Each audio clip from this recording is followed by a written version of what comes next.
que tout cela qui n'a fallu pour pas et tout, et voilà. Est-ce que quelque part à intervenir peut-être? Oui, il fallait pour pas aller ambassadeur. On m'a dit Emile Moïka son ambassadeur de la France à Zali. Il va utiliser l'ambassadeur. Ambassadeur. Si le lot, ça dit que nous sommes en France, il passe en ambassade. Il fallait à Ah bon? Ça dit qu'il faut utiliser. Ah bon? Ah bon? Je suis quand ça dit que ma musique était fallait avoir eu même la libala. Ah bon? Ambassadeur.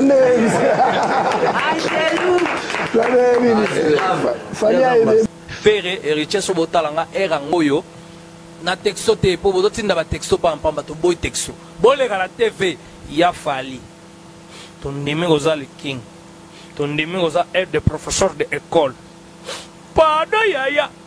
Artiste Hervé Ferré en danger d'annulation de son concert à Genève.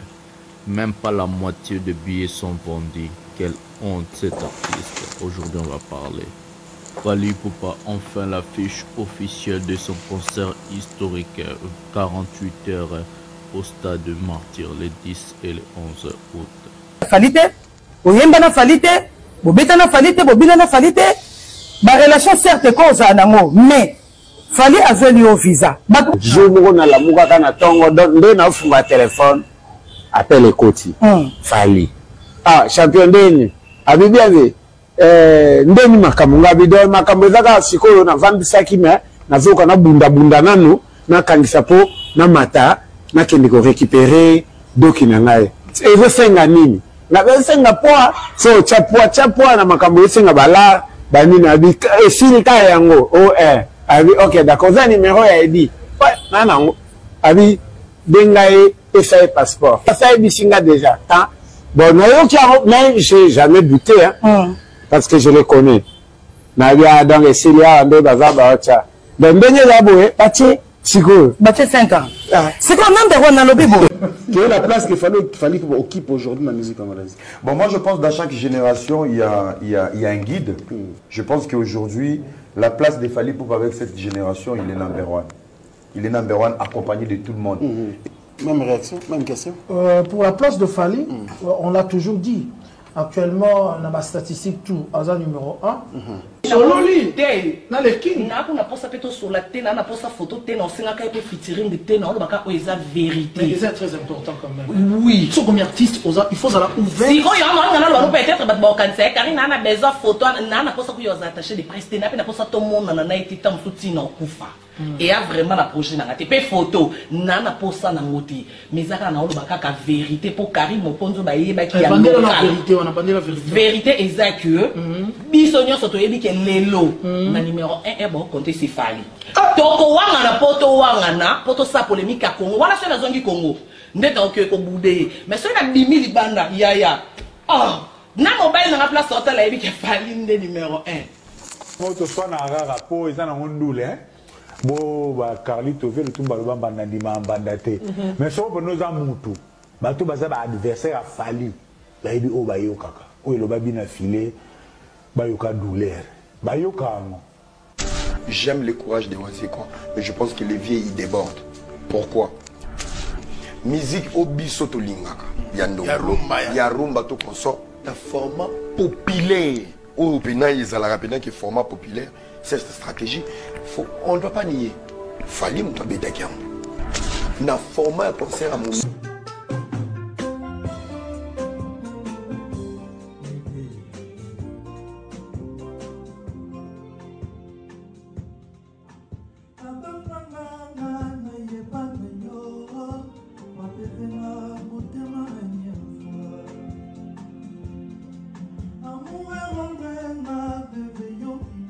Salut mesdames et messieurs, salut aux warriors de monsieur Fally Ipupa, salut aux fans et mélomanes de la bonne musique, salut à tous mes abonnés, un grand merci du fond du cœur de continuer à rester dans cette chaîne, de liker, de s'abonner, d'activer la cloche de notification pour ne rien manquer.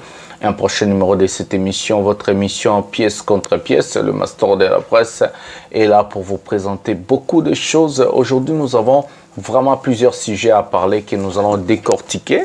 Vous avez vu les sommaires d'aujourd'hui, il y en a vraiment plein. Donc ce que je vais vous demander, c'est de rester jusqu'à la fin. Parce qu'il y a beaucoup de choses qu'on ne dit pas au début, on les dit à la fin. Il y a beaucoup de choses qu'on ne dit pas au milieu, on les dit à la fin. Vaut mieux la fin d'une chose que son commencement. Ça, c'est la Bible qui le dit. Et moi, je dis toujours, c'est la fin qui justifie le moyen. Donc, il y a vraiment à boire et à manger. Je vais vous rappeler le sommaire d'aujourd'hui. Fally Ipupa, enfin, il a sorti la fiche de ce double stade des martyrs 48 heures. Qu'est-ce qui veut dire 48 heures? On va parler, c'est l'innovation. C'est pour la première fois dans la musique congolaise. On va parler de ça. Nous allons parler du pardon ou soit le mea culpa et le remerciement de Félix Oazekwa envers Fally Ipupa. Enfin, main noire et bon ni main blanche. Donc, on va parler de ces fameux sujets. À part Félix Oazekwa et Bendo Son, il y a beaucoup de gens que nous allons vraiment entrer à la profondeur de ces fameux sujets. La fois passée, on a parlé, mais on n'était pas entré dans la profondeur. Cette fois-ci, on va entrer dans la profondeur. Je vais vous montrer et je vais vous parler des choses techniques que je n'ai pas vraiment l'habitude de dire. Donc, c'est pour cela que vous avez intérêt de rester jusqu'à la fin. Hervé Ateki Kaka, 30% ya ba billet na ye, ya Genève Arena à 13 jours de son concert. Alors ça là un grand piaka, ça un grand piaka na place il y a 3000 places, master pièce contre pièce. Normalement la bino be élément, normalement la bino ba vérité l'émission à l'élo. On va procéder à la première vidéo de cette émission. La première vidéo de cette émission, on va commencer avec le Stade des Martyrs. On va prendre la promotion du Stade des Martyrs. Tokende, Papa le Kamal Kana Batum sur le Stade des Martyrs. Puis on va revenir pour parler de l'affiche. Prenons la vidéo maintenant. Il peut passer à Beta Stade des Martyrs. À Zongue, le moment où on repêché. Parce que, par exemple, déjà Beta Toyoka Awa. Et nous, il fallait aller à ça là sur le stade. On est à 19. On est à Batou. Pour Batou, c'est le double Stade des Martyrs. Mais on a fallu déjà, elle a regardé Mambouasika. À tout le monde, les lois, les lois, choses à Rana. Pas les balais. Les balais. Vous comprenez? Donc, les lois, c'est quand même sali. Disque d'or formé les 7 représenter mission au bar. Voilà. Tout le monde a dit de l'autre dans ma job. Elle a fallu que je fasse battre 50 dans la cercle. Bon, papa l'homme m'a dit, bien on a dit disque d'or posthume. Ok. Vous comprenez? C'est moi l'idée. Pour les gens qui ont formé les 7 mais qui certifié, il n'y a pas à certifier dans la cercle. Il doit mêler champagne à mal. Vous comprenez mon jeu? C'est à la fin. Mais la mise où il va là où tu veux le voir, puis ça sera dans le radar, on a fallu pour pas. Artiste wa sinaraba basala ba 40 000 places na Paris. Venez biso mo Stade de Martyrs, fali ya rolo ba na beta ngo ba wa akin ba yate. Batagabo ba ba tombisi ngana ya Brazzaville. Ça c'est vrai. Vous comprenez? Na ko susi ngana mona fo batsana be crash ya libanda. Bata bangola bazo benga bazo lo batozo ya délégation. Bata goma route kuna do boss meteza fondation meteza. Abia sombela bana goma 10 000 billets. OK. Vous mona sko ne logo rotonde la sko biso mo bataki no timiso wapi. Ko bana lion to bazoya. Vous savez quoi, il y a Paris, c'est pour y avoir le but de délégation parisienne. Donc, il faut comprendre le but qui est dans le stade de Tourano. On a remarqué cette fois-ci double Stade des Martyrs. Vous n'avez pas remarqué, il fallait remarquer. On est tiré le mystère, on est envoyé mourir avec les colos. Ok. On a fait un mot à l'air, on a posé pina ma case avec la catène douille. C'est quoi le marquage? Vous comprenez? On est 50 débat. Ok. Mais par rapport à nous, on aussi ça fallait les fallait la droit chez mes cartons. Arsenal les bêtis. Arsenal former les 7 disques d'or. Il m'a dit ça, mais aussi les 7 mougolous. Arsenal on est autour de 46 000. Arsenal double Stade des Martyrs et amour. Vous avez assez là, Arke Arena. Il y a moins de des fois. Donc aussi la Fally tombe ça na malobana ba on ta ba fala sili ya wana sala asko fala ila biso ba disque. OK. Vous savez pas biso ba ba disque d'or wana ba disque d'or wana za sans valeur. Yo bidon ke Kongola ndi marati. Azela mutakota na cercle. Donc ça na mango pardon. Le 11 na le 10 na le 11 août double Stade de Martyrs. Ndezo mona ba ndeko na bino ba sawa. Le black quitté.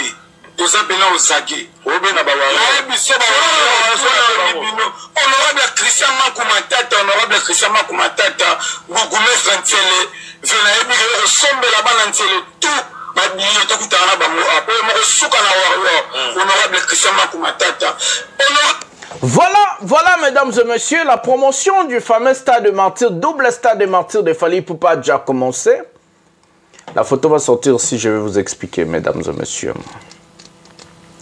Beaucoup de monde n'ont pas compris le système double stade de martyrs de Fally Ipupa. Moi-même, j'ai aussi regardé l'affiche. Au même moment, Bino Bota la paix affiche.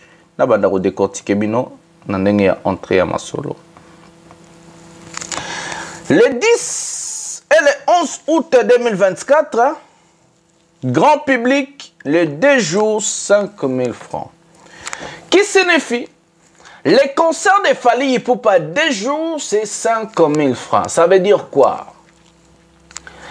Un seul billet sera pour le 2 jours. Le concert ne va pas stopper et puis toujours le lendemain. Non. Les concerts, ça va commencer par exemple à 15h à 16h du date du 10 et ça va finir à 16h ou 15h du date du 11. Biso tout au kozala na stade des martyrs, on a sacrifice.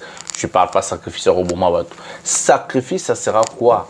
Tokolia na stade, tokolala na stade, tokolamuka na stade, tokozala veiller nocturne. Une personne a déjà fait 24 heures chrono. Mais ça sera pour la première fois que le concert sera 48 heures chrono. Ce sera un concert historique, inoubliable. Bon mekate, baloko, nazobenda bino matoi, bon mekate, izali kama, oza piège. Moi quand il fallait chila bino Paris la Défense Arena. Ndenga chili bino pe ba Arke Arena na ba province, ba LDLC Arena na ba province. Oza maman na piège. Soko lingi carrière na wesi la, meka. Ça, c'est le premier point que je viens de faire comprendre aux gens. Donc, un seul billet, c'est pour les 10 et les 11. Le concert ne va pas stopper. Le concert va se poursuivre. Donc, il fallait au Soukola na stade des martyrs, à Koulia na stade des martyrs, à Omela na stade des martyrs, à Yemba, à Osala 24 heures sur 24 heures, à Osalawana, 48 heures na stade des martyrs. Donc, ce bousin a besoin de soukola bani boya na balobani ba kantina mai boya pena na ba damas boya na biloko na bino tout donc. Mais en même temps, il y a un système, il y a kermesse, je crois. Il y aura la nourriture qui va se vendre là-bas. La nourriture ekozala ba rolamba donc mais ekozala ndenge ya propreté nyonso. Ce sera pas du genre moi quand ba kermesse il y a classe ezalaka. Il y aura des stands qui vont être vendus. Ba stand de kozala rotekama, ba maman, ba papa, ba jeune, ba brasserie, ba compagnie, bra Congo, bra aliment, ba compagnie, ba Airtel, mutunda resomba ba stand nae. Na kati ba stand ya batuana, ils auront fikin en fait. Voilà, et ça va être comme ils auront fikin pour toi on essaie fikin to bungsel lenga fikin, to zonga nango wana. Donc oye oyebi ke osomba damas na kat okomela na kat okobina oyoka Fally Ipupa. C'est une grande fête qui va se passer.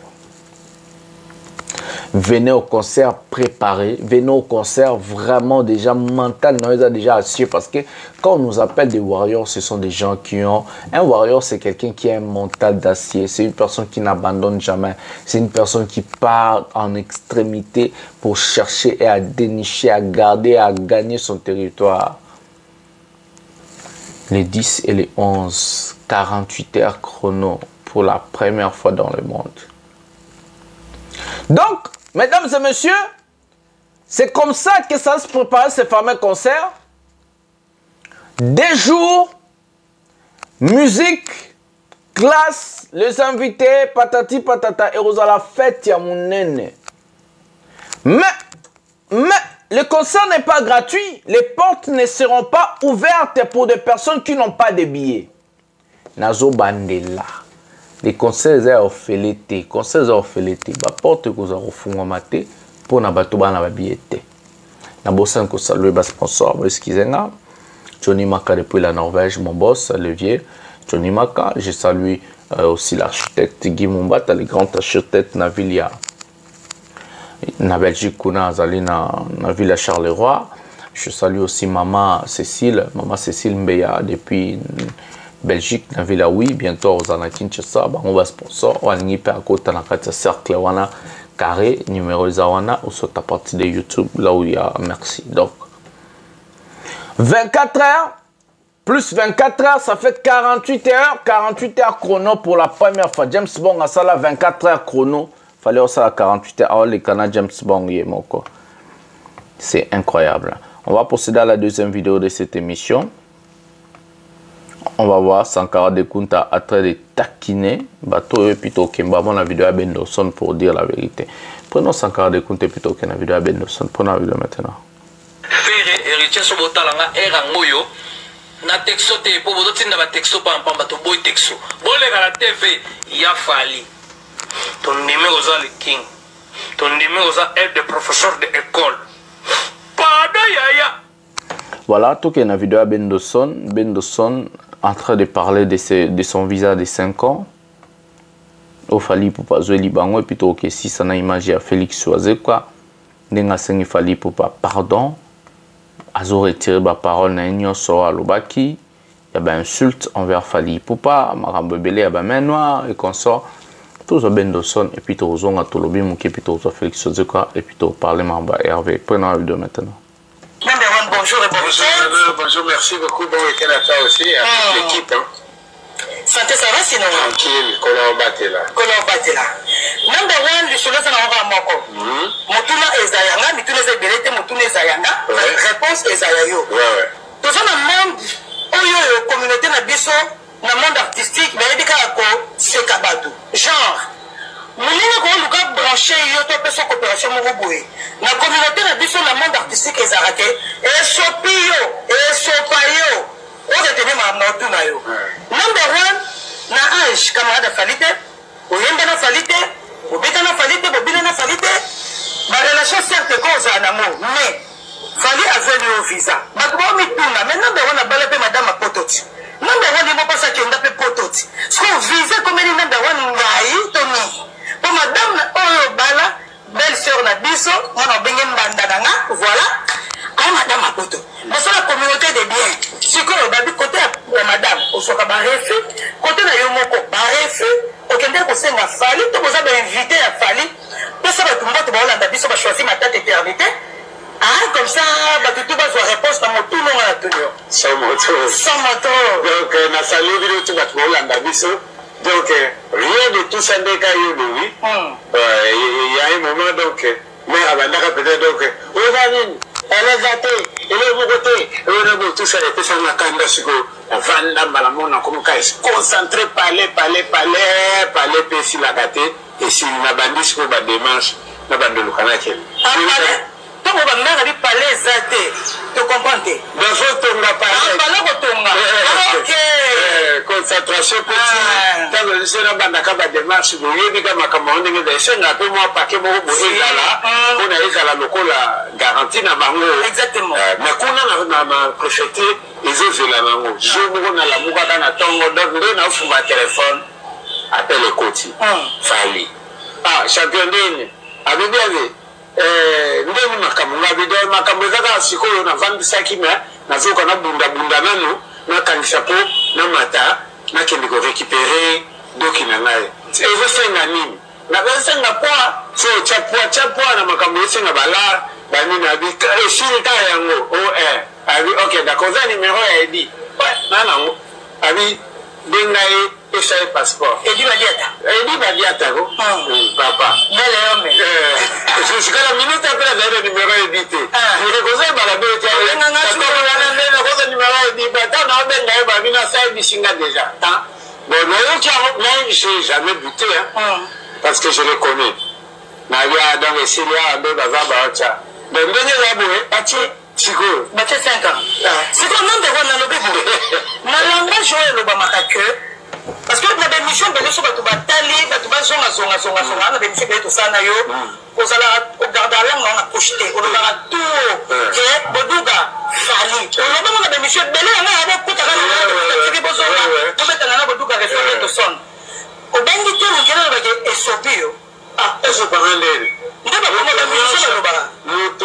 tout le monde a connecté na moto. Ça c'est vrai. Naza connecté te na moto te que azala soki naza connecté na moto oyo na considérer déjà que ye azala yanga a considérer yanga pour tout ça peut hypocrisie. Fali lelo il n'est pas n'importe qui. Mais à son téléphone, il est à 6 h du matin à Benginga. Ah, atayo moko. Atayo moko. C'est pas bien mon papa warrior. Bon, ben mon musicien warrior, il y a un groupe na yo. Non, non,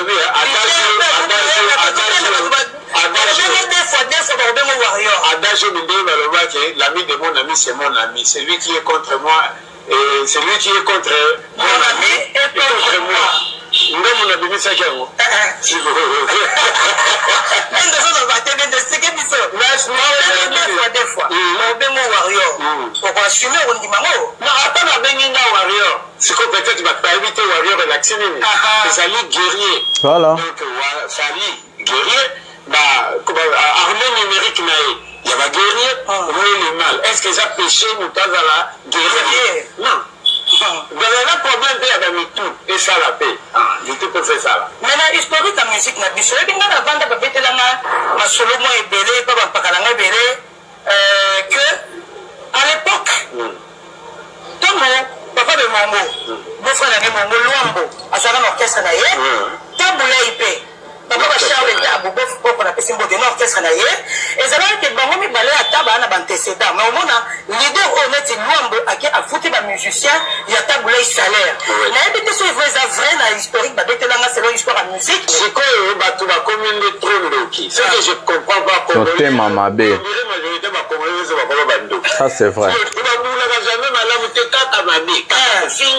Division et comme un niveau est sorcellerie, c'est très grave. Maintenant, tu m'as dit comment il fallait s'aller Salema.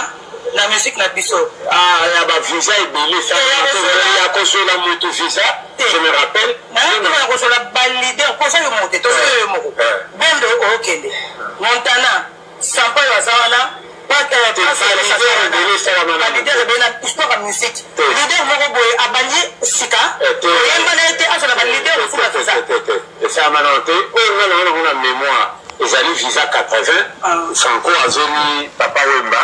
Ndimba moko pe d'état après ya papa yamba ya kokende gaya ya ngwana et puis Jibé Biana na Zénith na ye anima fait na so Joski tanga komi ko bela bela mais mai na mikini po tindenga kenot kapeti ndenga ye kufa na abeti na Zénith na ye abencha pepe kale na emenia OK mais neti ya ebele be sama na mte na ye pe te so ke sama zizi abana so motema na pete o sala moko sala masute.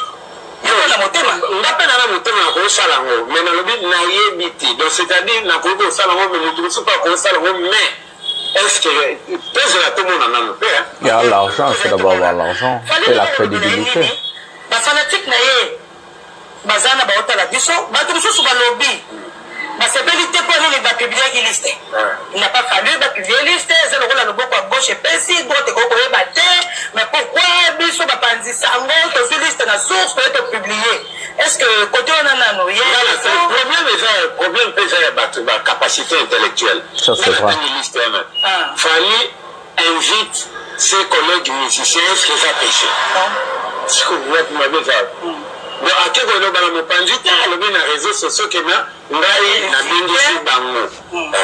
c'est encore plus crédible comme ça bato oyo basepela na Bendo na Montana na Sampaio na passe ko semenga fana na kile la bébé et belo bazali pe baoki pe bien ouf de soulagement mo ça ça c'est vrai regardez la manière dont la personne réfléchit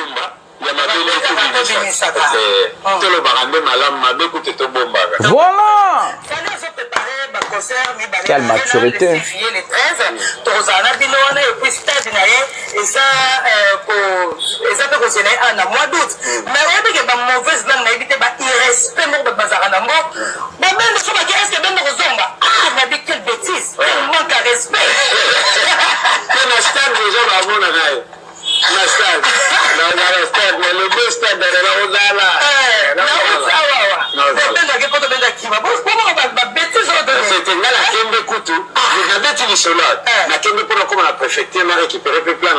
merci beaucoup na Fali parce que hier nous t'a favorisé on a comme aller plus vite on a récupéré tant on a récupéré peu bon basi la biso na stade le stade des heures donc ba bona na asa ka dela do sena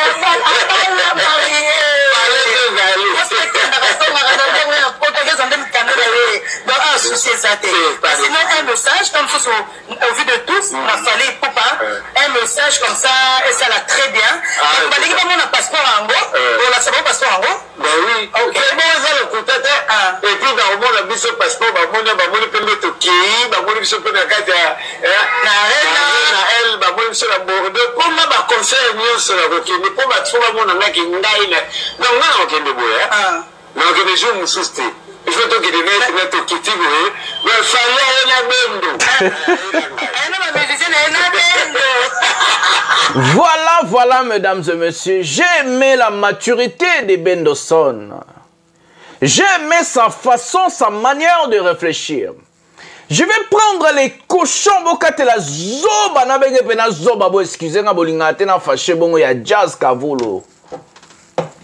Est-ce que ce type a un problème dans sa tête ou c'est à cause de la jalousie contre Fally Ipupa lui rend si bête et stupide?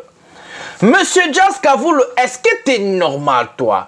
Toi-même, tu as eu un visa, si c'est des 5-3 jours, tu as fui, tu as pris la fuite des Mahomet en Europe. Si toi, Jazz Kavulo, tu trouvais que l'Europe c'était rien, pourquoi tu as fui en Europe? Otikala na poto ponanine. Obala mobali na poto ponani pona mukanda. Mais qu'est-ce qui te fait qu'un type comme Jazz Kavulo commence à critiquer le bien des autres, mesdames et messieurs? Ça, c'est la bassesse d'esprit. Ça, c'est être tellement ignare, idiot et stupide. Jazz Kavulo, tu es un... Tu es un ignare, Jazz Kavulo. Tu es un type, ton nom vide, un stupide mec. Le type comme Vide Loin a souffert des masses. Tu n'as même pas envoyé un Vide Loin 1 euro. Donc toi tu voulais que non, demain on te dit Vide Loin est mort. Là tu allais être content. Tu as aidé Vide Loin à Kinshasa quand il souffrait de Mbassou. Aïda, on lui a volé l'argent. La dame, on lui a volé l'argent. Est-ce que tu as envoyé même 1 euro à Aïda? Savez-vous quel genre de vie que nos comédiens, les Aïda, les Vide Loin, les Sobé, Maman Top, quelque chose comme ça, et tous ces gens-là, les Mobiques ici. Savez-vous quel genre de vie que nos comédiens sont en train de vivre en Afrique? Est-ce que toi, Jazz Kavulo, et ta bande de cochons là où tu fais des émissions, vous avez oublié la vie quotidienne à Kinshasa? Les gens souffrent. L'Europe, pour d'autres personnes, c'est comme si le paradis en Afrique. On le sait, les gens... C'est pour ça qu'il fallait chanter la chanson Migrants des rêves. Chaque jour, les gens sont en train de mourir à la mer Méditerranéenne pour traverser, venir en Europe. Chaque jour, on arrête des gens. Aujourd'hui, nos jeunes, nos papas, nos mamans, nos soeurs et nos frères sont dans des prisons en Libye.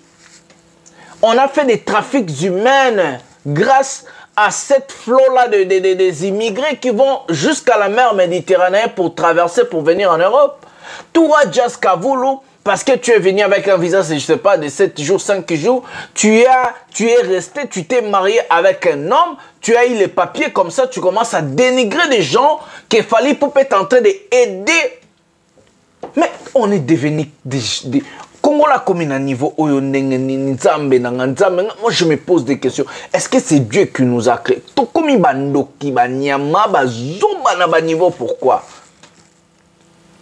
Les choses qu'il fallait pour être en train de faire, on a interdit personne de les faire. Faire et peut le faire. Est-ce que mon moni to kangi faire maboko à même ma comédien à pota même ma collègue mon musicien. Bendo qui vient de vous parler son histoire, mesdames et messieurs, ça m'a touché. J'ai regardé cette vidéo avant que Nathalie Binobo, excusez-moi. Bendo souffre pour venir en Europe, pour obtenir ses papiers à lui, parce qu'il est marié à une Française. Il a un dossier accepté à la préfecture. Le problème est que Bendo doit venir seul par ses efforts, parce comme Matika Songo l'a fait. Mais il a un dossier accepté à la préfecture en France. Donc, yo Jazz, naba zobo, tout fallait pas mon actualité à faire. Vous croyez que Fally va regarder faire? Fally n'a pas le niveau de Fally. Faire ne fait même pas les 0% de Fally. Il faut pas ce qu'il fait. Mesdames et messieurs, soyons clairs. Bendo a un dossier en France. Oh, Moukandé Zozelae, il a des difficultés d'avoir le visa. On connaît l'Afrique aujourd'hui. Si Félix Ozeko souffre, si Ferrego la souffre pour avoir visa, et bon, Bendo Yemoko. Montana Kamenga, sommet des sommets. Qui n'a pas aimé Montana Kamenga au quartier latin? Qui n'a pas aimé? Votre la liste au fallait à Tchewana. Problème n'a pas nini. Où est votre problème, mesdames et messieurs?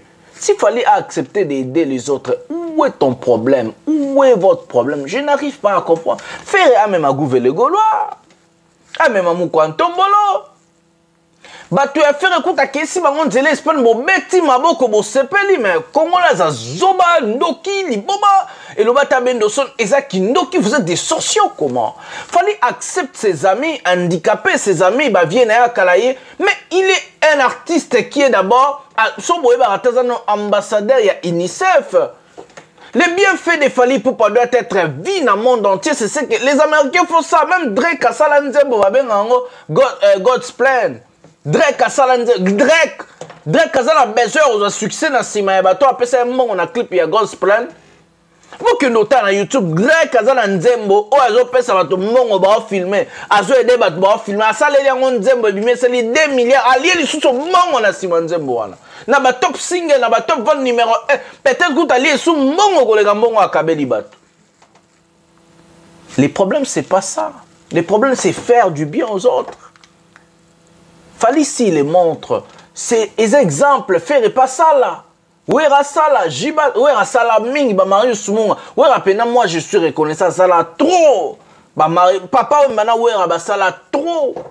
Bah, même vous savez combien de familles Fally Ipupa être en train de sauver aujourd'hui. Même yo jazz, pour que YouTube n'a écouté ça mon, bino tout bateau finga Fally. Pour YouTube n'a bino écouté ça mon, il faut vous temps à combat Fally, il faut vous photo Fally, il faut vous combat Fally.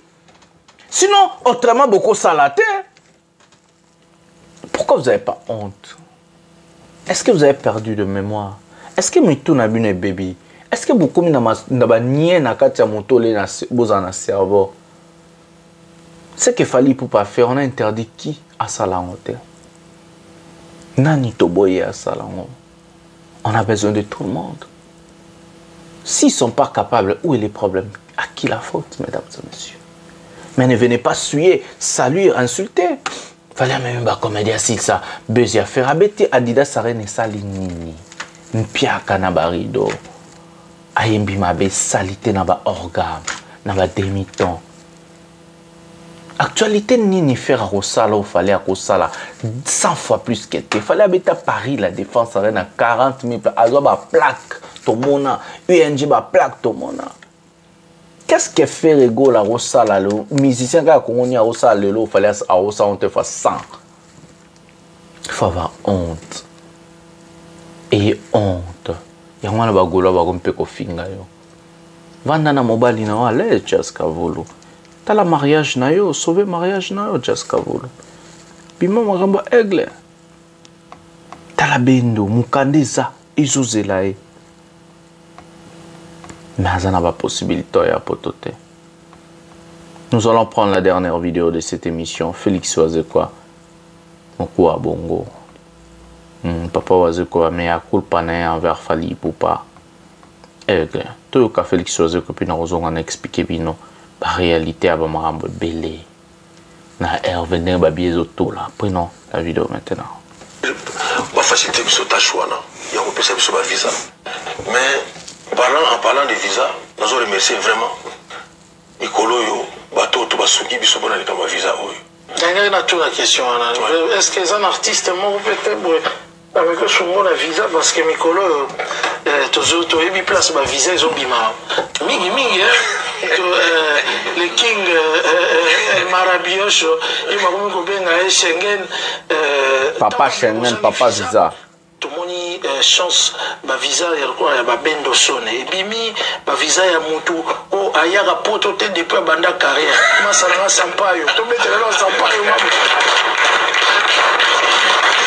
Sampaio maintenant pour la première fois avant que machine mais aroya poto grâce à il a Fally Ipupa est-ce que vous savez comment tout naté comment il y a ça reçoit bien vous reçoit to na moni jour no website que tout sur là qui n'a fallu Poupa et tout, et voilà. Est-ce que quelque part à intervenir peut-être? Oui, il fallait Poupa Zali ambassadeur. Voilà. On m'a dit Emile Moïkasson, ambassadeur de la France à Zali. Il faut utiliser l'ambassadeur. Les gens qui sont refoulés, ils ont un ambassadeur.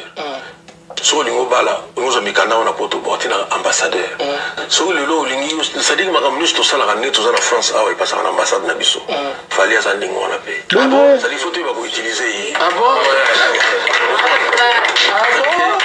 ba nous souvent quand ça dit ka ba ma musique était fali ako ido même na libala na ça c'est vrai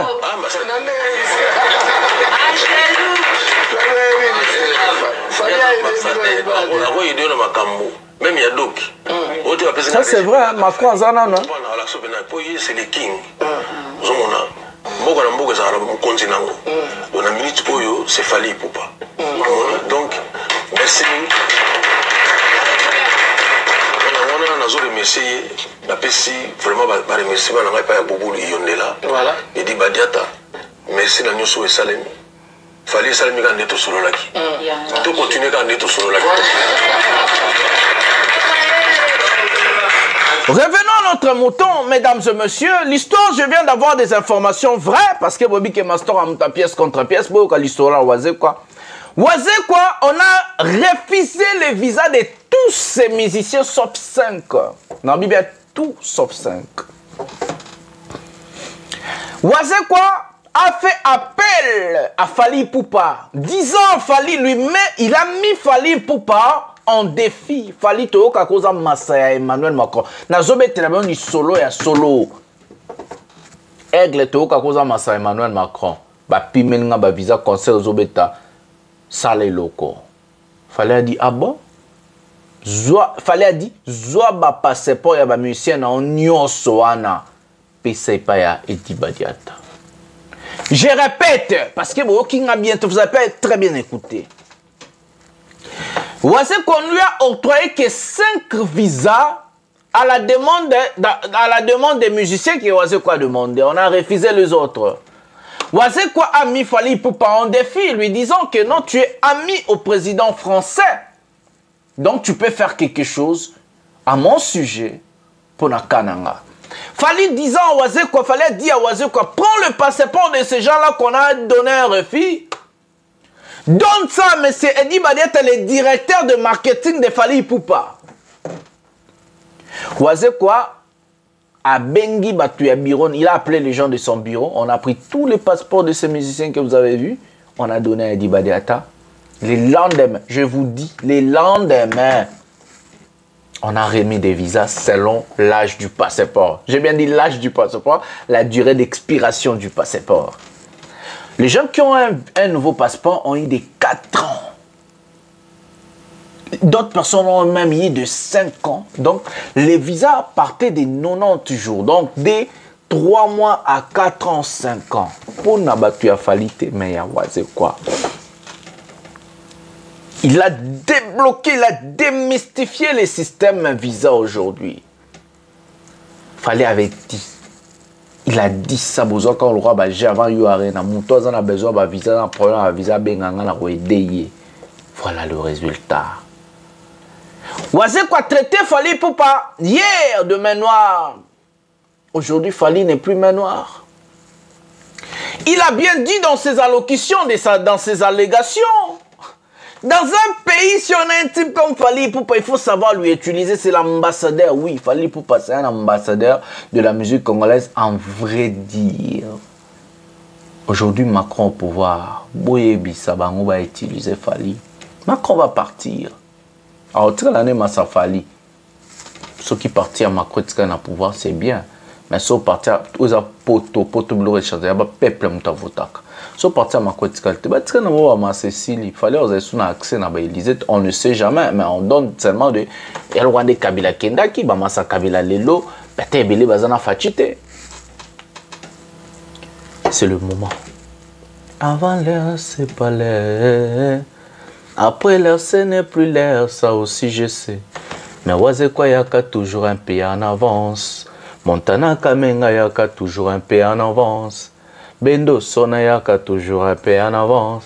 Sampaio Ayaka toujours un peu en avance. Avant l'air, c'est pas l'air. Oh, oh. Bambanda Balé, un peu avance. Ah, m'aider, m'aider, m'aider. Profitez-en! Quand Macron pouvoir falloir l'ami de Macron.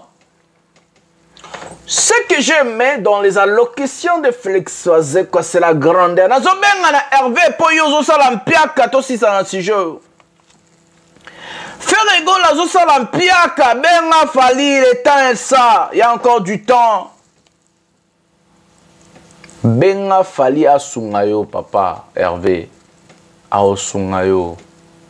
Oteki pas même 30% à babiller. À 13 jours, l'événement nae ata poto bayena noté 13 jours, l'événement ya arena. Azana kinazo pota na lisusu na affaire ba visa. Bakoya to bakoya te. Benga fali ferré, benga ferré tika ferré, benga fali tika orgueil. Benga fali apé sa mot d'ordre na ba warrior. Benga fali akota kana akota likambo na yo. Tika orgueil papa Hervé. Il faut t'arrêter. Oiseau quoi ça l'orgueil ta ben.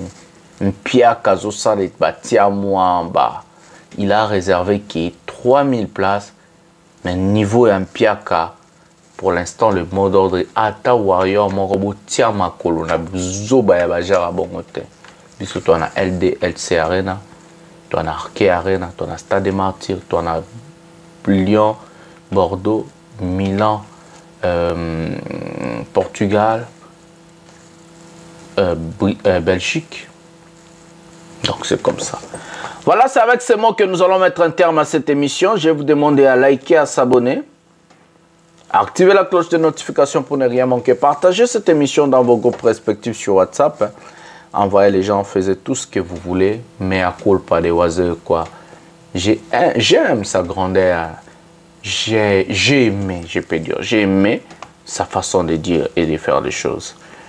Donc c'est avec ces mots que nous allons mettre un terme à cette émission. Je suis votre bel et bien humble serviteur, le général Master, le défenseur de l'artiste musicien Fally Ipupa. Fally a commis papa visa, on a commis papa pièce contre pièce.